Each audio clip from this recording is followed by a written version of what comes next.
And welcome everyone, I am your only mentor. तो आज हम बात कर लेते हैं कि जो हम प्रीलिम्स 2025 देने वाले हैं उसमें जो हम तैयारी कर रहे हैं उसको किस तरीके से करें कि जो हमारा प्रीलिम्स है इसी साल क्लियर हो जाए और जो हम गलतियां करते आ रहे थे उस पे हम कैसे इम्प्रूव अपॉन करें और किस तरीके से हमें सोचना है, किस तरीके से स्ट्रेटेजाइज करना है, प्रायोरिटी किसको देनी है, और ये सब चीजें हम इस वीडियो में बात करने वाले हैं। दो तरह की बात है अभी। बुरी बात ये है कि टाइम बहुत कम है और अच्छी बात ये है कि अभी भी बहुत टाइम है, सफिशिएंट टाइम है। इसमें भी अगर हम डेडिकेटेड होकर, कंसंट्रेट होकर अगर पढ़ाई करेंगे तो बिल्कुल ही हम अपना प्रीलिम्स 2025 का अटेम्प्ट क्लियर कर सकते हैं। तो चलिए हम देख लेते हैं आगे कि हमें कैसे करना है। तो अगर मैं बात करूं तो हमारे पास दो तरह के लोग होते हैं। एक तो वो जिन्होंने प्रीलिम्स क्लियर कर रखा है और एक वो जो बिल्कुल फ्रेशर हैं। लेकिन चाहे कोई भी हो, अगर हम दोनों को देखते हैं तो हमारे पास यही क्वेश्चन आता है कि भाई सबसे बड़ा तो क्वेश्चन होता है सेल्फ डाउट का।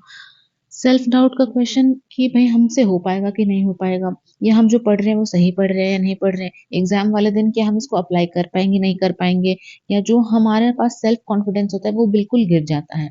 फियर ऑफ जजमेंट आ जाता है कि भाई अगर नहीं होगा, क्योंकि नेगेटिव चीजें आएंगी दिमाग में, तो अगर नहीं होगा तो कैसे होगा, कैसे लोग सोचेंगे, क्या सोचेंगे, क्यों सोचेंगे, ये सारा कुछ जो फियर ऑफ जजमेंट है ये हमारे दिमाग में आने लगता है। और इसके बाद जो हमारा पढ़ाई में दिमाग नहीं लगता है और हम डिसअपॉइंट होने लग जाते हैं, बहुत डिसअपॉइंटमेंट हमें होने लगती है। तो जो अगर डिसअपॉइंटमेंट जब तक दिमाग में होगी तब तक हम फोकस होकर तो नहीं पढ़ पाएंगे, ये बात आपको बिल्कुल ही समझ लेना है। तो ये जो तीनों चीज़ है, सबसे पहले तो आपको इन तीनों चीज़ को अपने दिमाग से एलिमिनेट करना है। आपको आज से सेल्फ डाउट को हटाना होगा, आपको आज से ये फ़ियर ऑफ जजमेंट हटाना होगा और अपने दिमाग से ये disappointment of failure, disappointment of preparation, disappointment of syllabus coverage, इन सब को अपने दिमाग से निकालना है। तो आगे क्या होता है? देखो, जब हमारे दिमाग में बहुत सारे डाउट्स रहते हैं, बहुत सारे कन्फ्यूजन रहते हैं, तो हम क्या करते हैं, हम बिल्कुल ही सही से नहीं सोच पाते हैं। जिसमें क्या होता है, अगर हम साइकोलॉजी के अनुसार देखें तो हमारे माइंड में डिसीजन फेटीक हो जाता है। अभी डिसीजन फेटीक क्या है? देखो, अगर आप क्लियर करना है एग्जाम तो आपको माइंड में बिल्कुल ये अच्छे से रखना होगा कि भाई हम इसको कैसे क्लियर कर सकते हैं, हम क्या गलतियां कर रहे हैं जिसको हमें सुधारनी चाहिए। तो एक पॉजिटिव अप्रोच के साथ हमें अपने आप को लेकर चलना है। लेकिन जब हमारे दिमाग में डिसीजन फेटीक हो जाता है, ये self doubt, fear of judgement, disappointment की वजह से अगर हम सोचते हैं ज़्यादा, तो हमारे जो डिसीज़न है वो इम्पल्सिव हो जाते हैं, डेस्परेशन इंड्यूस्ड हो जाते हैं और जिसकी वजह से इमोशनल ओवरलोड जैसी चीज़ें भी हो जाती है, जिसमें हम रिस्क को ओवर एस्टिमेट कर देते हैं और अपने सेल्फ कॉन्फिडेंस को, पोटेंशियल को, कैपेबिलिटीज़ को अंडर एस्टिमेट कर देते हैं। तो हम उसके बाद जो जजमेंट लेते हैं, जो हमारा जजमेंट होता है डिसीज़न फटीग के बाद, वो बहुत ही क्लाउडेड हो जाता है और हम लॉजिकली चीज़ों को नहीं सोच पाते हैं। अब ये सारी बात मैं इसलिए कह रही हूँ क्योंकि प्रिपरेशन स्टार्ट करने से पहले आप जैसे किसी भी चीज़ में अगर कुछ इनपुट डाल रहे हो तो वो जो चीज़ है, वो डिवाइस है आपकी एम्प्टी होगी, तभी तो आप उसमें अच्छी चीज़ें डाल पाओगे, अच्छे से चीज़ें स्टोर कर पाओगे। तो ये चीज़ें बहुत ज़रूरी हैं किसी भी प्लान को इम्प्लीमेंट करने से पहले कि आप अपने माइंड को बिल्कुल साफ रखें, क्लियर रखें और उसमें पॉजिटिव अफ़र्मेशंस डालें, पॉजिटिव एटीट्यूड डालें और एक स्ट्रैटेजाइज़ अप्रोच के साथ आगे बढ़ें। और हमें ये भी सोचना है कि भई हम जो कर रहे हैं वो हमें अभी सिंगल माइंडेड होके कि भई हमें एग्ज़ाम निकालना है और असर्टिव तरीके से हमें उन चीज़ों को भी इम्प्लीमेंट करना है। ये सारी चीज़ें जो जो भी आपके दिमाग को, आपको एनर्जी को ड्रेन आउट करती हैं, उनको हटाकर अभी सिंगल माइंडेड हमें इस अप्रोच के साथ आगे बढ़ना है और बहुत असर्टिव होकर अपने जो एफर्ट्स हैं उनको इम्प्लीमेंट करना है। बहुत बच्चे ये बोलते हैं कि अभी हमें प्रीलिम्स होकर पढ़ना है या मेंस फोकस होकर पढ़ना है। तो देखो, प्रीलिम्स 2025 के बाद जो हम अगर क्लियर कर भी लेते हैं, जो कि बहुत अच्छी बात है, उसके बाद जो हमारा मेंस आएगा उसमें बहुत कम टाइम है। 1 महीना बिल्कुल ही कैलकुलेटेड करके देखा गया है, बिल्कुल लेस टाइम है। तो अगर हम अभी सिर्फ प्रीलिम्स ओरिएंटेड पढ़ना शुरू कर देंगे तो ये हमारा प्रीलिम्स 2025 के जो है अटेम्प्ट भी रुइन कर रहे हैं, और जो हमारा जो अगर प्रीलिम्स निकल जाता है तो उसका मेंस का भी अटेम्प्ट हम रुइन कर रहे हैं। तो ये क्रूशियल है कि जो हम रूइन कर रहे हैं या फिर जो हम गलती करते आए हैं उसकी भरपाई हमें करनी चाहिए। ठीक है? तो fear of prelims, judgement misunderstood, ये सारी चीज़ें जो होती हैं कि वही हमें प्रीलिम्स को लेकर बहुत ज़्यादा टेंशन हो रहा है कि प्रीलिम्स कैसे निकलेगा। हम उसमें जजमेंट अच्छे से नहीं ले पा रहे हैं। हम मिसअंडरस्टूड जजमेंट ले रहे हैं। तो अभी सबसे पहले हमको ये देखना है कि हमें पढ़ना क्या है और हमें जो भी पढ़ना है, वो एग्ज़ाम के डिमांड के अकॉर्डिंग ही पढ़ना है कि भई जो हमारा एग्ज़ाम है, उसमें क्या डिमांड किया जा रहा है। तो उसमें हमें क्या करना है कि ये जो दिसंबर वाला टाइम है और ये जो जनवरी वाला टाइम है, तो इसमें आप क्या करो अभी जो सब्जेक्ट्स कॉमन हो रहे हैं हमारे प्रीलिम्स के और मेंस के, उन दोनों को ही हम लेकर चल सकते हैं। आगे मैं बात करूँगी आगे कि हमें कौन-से सब्जेक्ट्स को किस तरीके से डिवाइड करना है, कैसे पढ़ना है। लेकिन मैं आपको बताना चाहूँगी यहाँ पे कि जो दिसंबर और जनवरी वाला टाइम है और यहाँ पे आप प्रीलिम्स और मेंस दोनों को ही लेकर चलें। उसके बाद जनवरी से फ़रवरी, फ़रवरी से मार्च, मार्च से अप्रैल और अप्रैल से मई। तो अगर आप ये कहो तो ये 4 महीने सफिशिएंट होते हैं। अगर कोई भी डेडिकेटेड होकर अगर बच्चा पढ़ता है, तो ये 4 महीने बहुत सफिशिएंट है प्रीलिम्स को क्लियर करने के लिए। लेकिन अगर आपके पास अभी थोड़ा-सा दिसंबर का टाइम बच रहा है, थोड़ा-सा जनवरी का टाइम बच रहा है, तो क्यों ना उसको हम थोड़ा-सा मेंस ओरिएंटेड होकर भी पढ़ें और साथ में प्रीलिम्स भी पढ़ते रहें। अब ये कैसे होगा? जैसे कि आप ये सोचो कि आपका प्रीलिम्स 2025 हो गया है, तो आपको डेढ़ महीने का टाइम मिला है मेंस 2025 के लिए। तो उन डेढ़ महीनों में आप तो बिल्कुल ही इनपुट, आउटपुट और एग्ज़ाम डिमांड के साथ पढ़ते हो। जब आपके पास टाइम ज़्यादा होता है तभी तो आप प्रोक्रेस्टिनेट करते हो, तभी तो आप चीज़ों को लेट डील करते हो। लेकिन आपको ये सोचना है कि भई मेरा प्रीलिम्स निकल गया है 2025 का और मुझे मेंस के लिए सिर्फ़ डेढ़ महीने का टाइम मिला है, तो उसमें मैं मेंस के लिए कैसे पढ़ूँगा या पढ़ूँगी? तो उस हिसाब से अभी हमें दिसंबर और जनवरी में मेंस के साथ मेंस को साथ लेकर पढ़ना है क्योंकि भई आप मेंस को साथ लेकर पढ़ोगे तो आपको ऑटोमैटिकली प्रीलिम्स की तैयारी साथ में होती जाएँगी। सब्जेक्ट्स की बात करते हैं तो सब्जेक्ट्स की बात मैं आगे करने वाली हूँ, लेकिन दिसंबर और जनवरी अगर आप कोशिश करो तो थोड़ा-सा मेंस को बिल्कुल एग्ज़ाम ओरिएंटेड होकर पढ़ो, असर्टिव होकर पढ़ो कि एग्ज़ाम में क्या डिमांड किया जा रहा है और मैं जो एग्ज़ाम में डिमांड किया जा रहा है उसको किस तरीके से दिसंबर और जनवरी में एटलीस्ट 70% कवर कर पाता हूँ। अगर आप इतना भी कर लोगे, तो आपके जो दिसंबर और जनवरी का टाइम है वो बिल्कुल फुली यूटिलाइज़ हो जाएगा। अगर हम सब्जेक्ट के टर्म्स में थिंक करें, तो अभी हमें ये नहीं सोचना भई हमारे पास टाइम कम है, हमें सब्जेक्ट ओरिएंटेड होकर सोचना है। अब हम सब्जेक्ट ओरिएंटेड होकर कैसे सोच सकते हैं? जैसे देखिए, हमारे पास ये जो जीएस 1 है ना? फिर हमारे पास जीएस 2 है और हमारा जीएस 3 है। तो अगर इनकी वेटेज अगर हम देखें तो इनकी वेटेज टोटल होती है एग्ज़ाम में 750।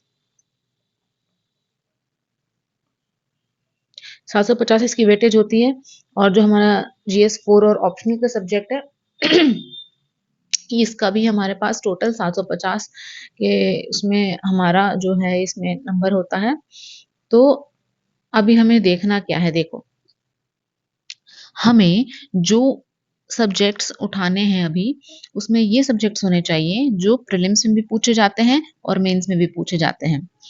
तो जैसे कि हमारे पास हिस्ट्री है, हमारे पास ज्योग्राफी है। हिस्ट्री में भी अगर हम देखें तो एंशिएंट, मिडिएवल, मॉडर्न होती है। वर्ल्ड ज्योग्राफी वर्ल्ड हिस्ट्री जो होती है, वो हमें प्रीलिम्स में पूछी नहीं जाती। फिर हमारे पास पॉलिटी है। आईआर का कुछ ही प्लेसेस इन न्यूज़ हो गया जैसे और कुछ इम्पोर्टेंट मीटिंग्स हो गई, सेटअप्स हो गए, ऑर्गनाइज़ेशंस हो गए, ये सारे हमें प्रीलिम्स में पूछे जाते हैं। पर मेंस में हमें आईआर को लेकर करंट अफेयर्स ओरिएंटेड बहुत चीज़ें पूछी जाती हैं। वैसे ही पॉलिटी में भी, पॉलिटी को हमें कैसे पढ़ना है?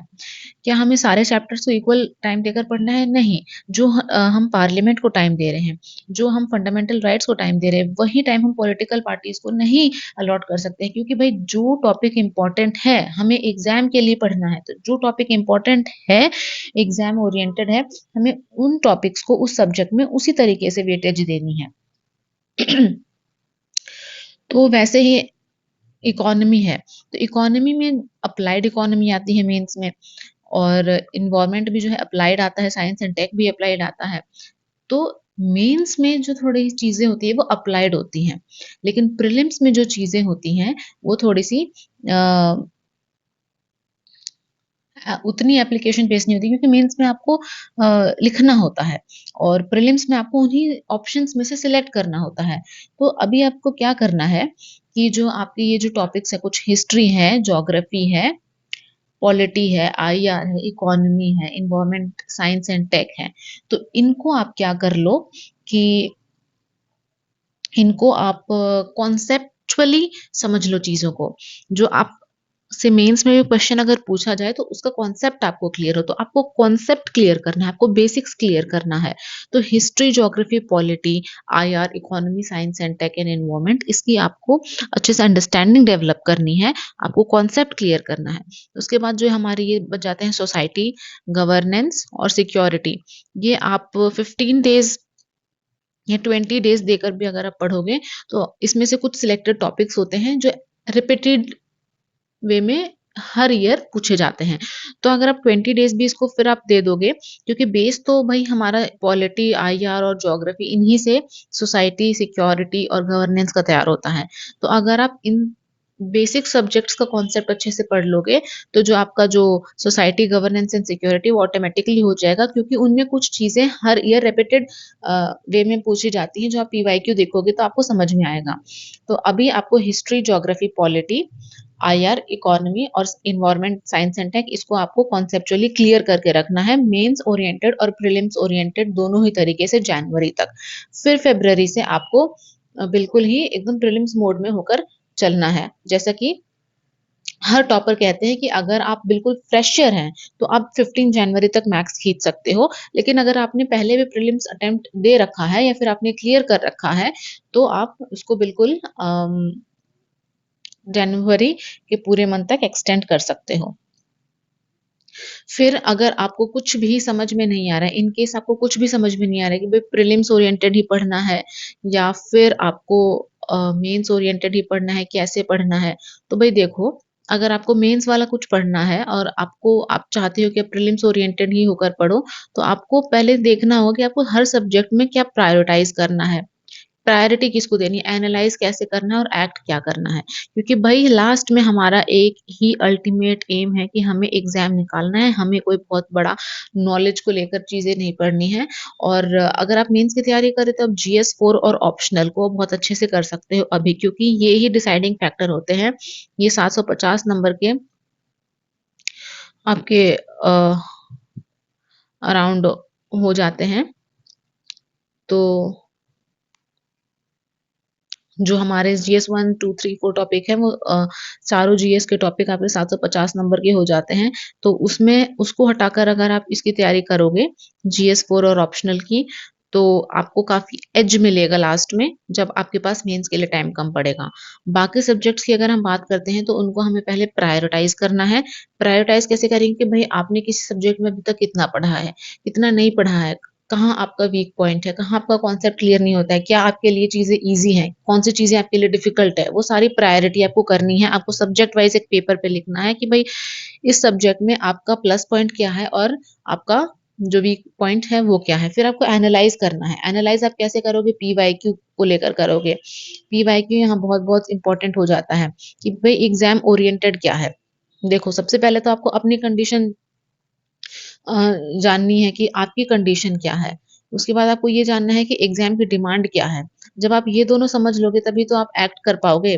उसके बाद आपकी बारी आती है एक्ट करने की। तो इसकी मैं डिटेल स्ट्रैटेजी वीडियोज़ बनाकर आपको देती जाऊँगी हर सब्जेक्ट की, कि आपको हर सब्जेक्ट को कैसे डील करना है। लेकिन आपकी सबसे जो बेसिक रिक्वायरमेंट वो यही है कि सबसे पहले इम्पोर्टेंट है कि आपको प्रायोरिटी से चीज़ों को समझना है कि आप किस में अच्छे हो और किस में आपके वीक पॉइंट है। उसके बाद आपको एनालाइज़ करना है, फिर आपको एक्ट करना है।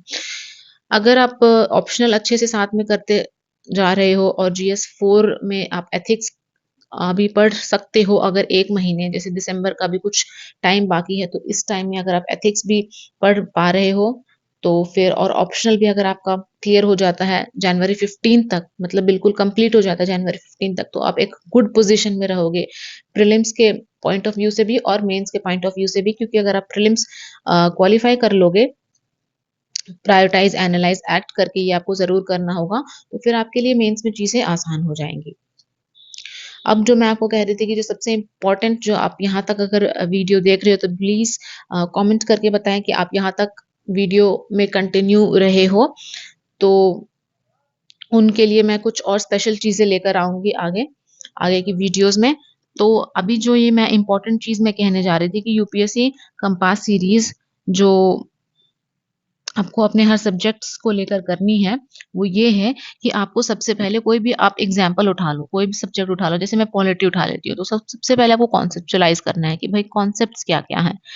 सबसे पहले तो आपको बुक उठानी है और आपको ये देखना है कि आप कौन से सब्जेक्ट में कौन से चैप्टर को ज़्यादा वेटेज है एग्ज़ाम में prelims of point of view से, तो आपको उसमें कितने कॉन्सेप्ट को क्लियर करना है और आपको किस चैप्टर को कितना टाइम देकर पढ़ना है।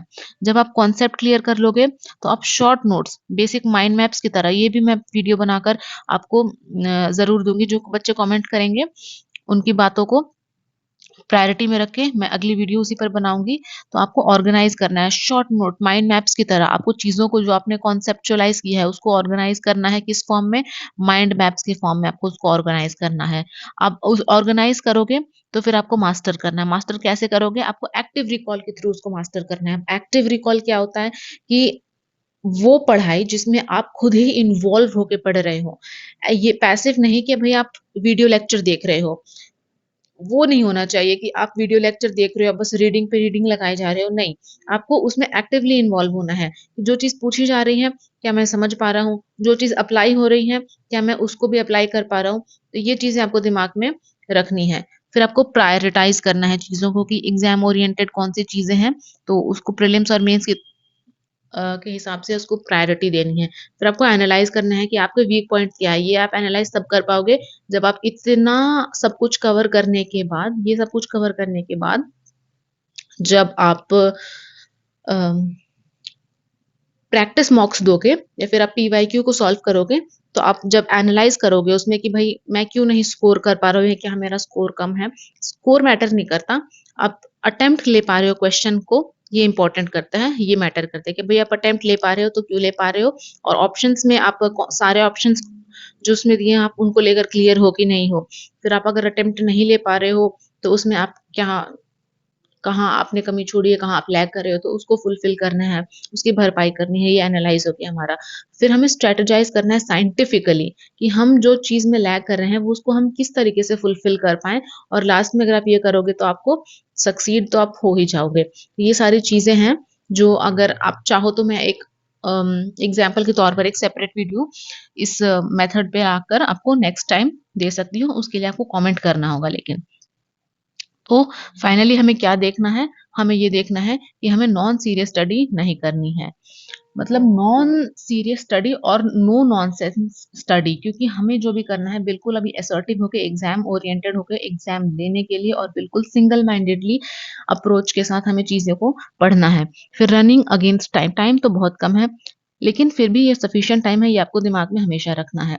रिसोर्स ऑप्टिमाइज़ेशन, जैसे मैंने आपको यहाँ पे बताया कि आप माइंड मैप्स के थ्रू चीज़ों को ऑर्गेनाइज़ और कॉन्सेप्चुअलाइज़ कर सकते हो, तो उसी तरीके से यहाँ पे आपका रिसोर्स ऑप्टिमाइज़ेशन होता जाएगा अगर आप चीज़ों को कॉन्सेप्चुअलाइज़ करके, कंसोलिडेट करके माइंड मैप की फॉर्म में अगर आप ले आते हो, मतलब अपने श्रिंक कर लेते हो अपने कंटेंट को कॉन्सेप्ट क्लैरिटी के साथ, तो आपका रिसोर्स ऑप्टिमाइज़ेशन ऑटोमैटिकली हो जाएगा। फिर आपको अगर रीडिंग करनी है तो आपको स्मार्ट रीडिंग करनी होगी, जिसमें आप एक्टिव रिकॉल अप्लाई करोगे। जैसे कि रीड, आप जो भी पढ़ते हो, उसको पहले आपको समझना है, अप्लाई करना है प्रैक्टिकली। जब आप उतना कर लोगे तो आपको ऑटोमैटिकली चीज़ें याद हो जाएँगी। अगर आप उसमें से भी कुछ चीज़ें भूल रहे हो, तो आप रिकॉल एक्टिव रिकॉल के थ्रू उसको याद कर सकते हो।